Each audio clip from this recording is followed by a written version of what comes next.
Qu'est-ce que le christianisme a apporté de bon à l'humanité? Est-ce que la vie et les enseignements de Jésus de Nazareth ont rendu le monde meilleur? Ou le christianisme est-il positivement nuisible, une menace pour la civilisation, une menace pour la survie humaine, ou encore le principal ennemi du progrès moral dans le monde? Nous allons donc voir qu'est-ce que l'histoire a à nous dire sur ce sujet. Commençons par les femmes. Le monde dans lequel Jésus est né considérait les femmes socialement et intellectuellement inférieures. Elles n'avaient pas les mêmes droits, privilèges et libertés que les hommes pouvaient profiter. Dans la culture juive, les femmes n'avaient même pas le droit de parler en public, surtout en la présence d'un homme. Cela veut aussi dire qu'elles n'avaient pas le droit de témoigner devant un tribunal. Par contre, la façon dont Jésus traitait les femmes était complètement révolutionnaire. Non seulement il s'opposait aux cultes anti-femmes de son temps, il a aussi instauré un nouveau standard de gentillesse, compassion et respect.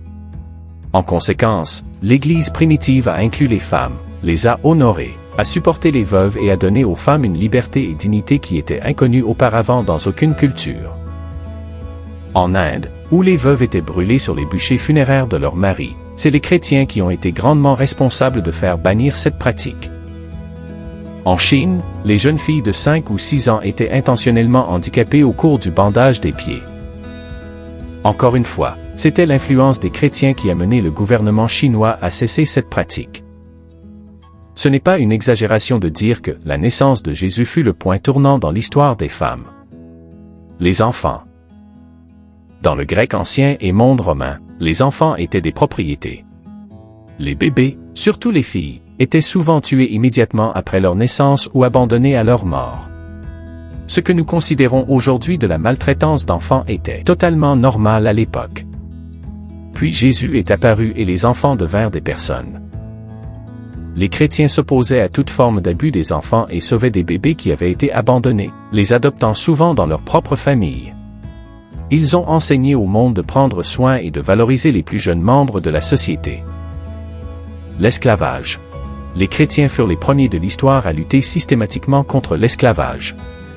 L'esclavage en Occident a été aboli en grande partie grâce aux efforts de chrétiens comme William Wilberforce en Angleterre et des abolitionnistes en Amérique, dont la plupart étaient des ministres chrétiens. Ces disciples de Jésus pensaient que puisque nous sommes tous créés égaux aux yeux de Dieu, nul n'a le droit d'en gouverner un autre sans son consentement. Le christianisme fournit le fondement moral non seulement de l'anti-esclavage, mais aussi de la démocratie. Gouvernement. La liberté et l'opportunité dont jouissent les États-Unis et d'autres démocraties sont fondées sur des idées fournies par la vision chrétienne du monde. La croyance au libre arbitre s'oppose à la tyrannie et conduit à un gouvernement représentatif. La compréhension que l'homme est pécheur souligne la nécessité de freins et contrepoids et de 3 branches de gouvernement. L'idée d'être régi par la primauté du droit, plutôt que par l'autorité de l'homme découle des 10 commandements, d'autres concepts chrétiens comme la dignité du travail, l'existence d'absolus moraux, des procès équitables avec témoins et l'importance de la liberté civile sont également cruciaux à notre forme de gouvernement. Et si facilement pris pour acquis. Éducation. Jésus était un enseignant et a demandé à ses disciples d'enseigner.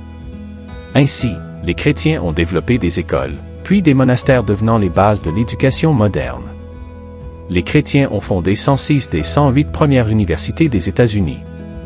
Des idées telles que les écoles publiques soutenues par les taxes, les écoles primaires, les écoles secondaires, les collèges modernes et les universités, l'éducation des sourds et des aveugles, l'alphabétisation de masse et l'éducation universelle qui va au-delà de la classe, du sexe et ethnicité, tous ont une chose en commun, ils sont tous des produits du christianisme. Science. Il est difficile d'imaginer la vie sans les avancées technologiques de la science moderne. La science, telle que nous la connaissons aujourd'hui, est apparue il y a des centaines d'années, pendant une période d'avancée sans précédent en mathématiques, physique, astronomie, biologie et chimie.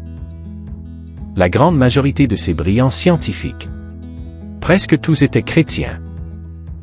Ils croyaient que, depuis que l'univers a été créé par un créateur rationnel, en utilisant des règles rationnelles, il devrait livrer ses secrets aux créatures rationnelles, en utilisant la raison et l'observation. En conséquence, ces premiers scientifiques, à la recherche de lois naturelles, convaincus qu'elles existaient, et ils les ont trouvées. Hôpitaux et charité. Jésus se souciait de tous ceux qui souffraient et est allé au-delà de l'ordre social de son temps. En 252 après Jésus-Christ, les chrétiens de Corinthe sauvent la ville d'un fléau risquant leur vie pour aider ceux qui avaient été traînés dans la rue et abandonnés à la mort. La compassion chrétienne pour les pauvres et les malades a conduit à des institutions pour les lépreux, et plus tard à des monastères dédiés aux soins des malades. Ce fut le début de nos hôpitaux modernes. Les chrétiens ont été la force motrice derrière la création d'orphelinats, les soins aux personnes âgées, la réforme du travail, la réforme des prisons, la Croix-Rouge, l'Armée du Salut et le YMCA. Et les dons de bienfaisance étaient une innovation exclusivement chrétienne, donnant naissance à d'innombrables organisations de bienfaisance qui existent toujours aujourd'hui. Les droits de l'homme et l'égalité. Nos conceptions modernes des droits de l'homme et de l'égalité dérivent exclusivement de l'idée biblique, trouvée dans la Genèse, que tous les êtres humains sont créés à l'image de Dieu. En développant cette affirmation de l'égalité humaine, l'apôtre Paul a écrit « Maintenant, il n'y a donc plus de différence entre les Juifs et les non-Juifs, entre les esclaves et les personnes libres, entre les hommes et les femmes. En effet, vous êtes tous, un, en Jésus-Christ. » Mais qu'en est-il des taches sombres dans les livres d'histoire, les croisades, l'Inquisition et la chasse à la sorcière de Salem? Les chrétiens affirment clairement que tout le monde est imparfait. Il n'est donc pas surprenant que les antécédents du christianisme, comme ceux de tous les autres, soient loin d'être parfaits, mais notez que ceux qui ont commis ces actes agissaient en contradiction directe avec l'enseignement et la vie de Jésus.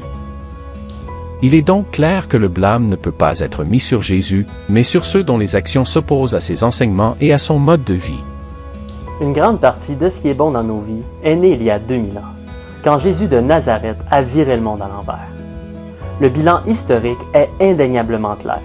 Aucune autre influence culturelle, aucun autre mouvement social, aucun autre enseignement, philosophie ou religion n'a fait plus pour promouvoir le bien-être de l'humanité que le christianisme.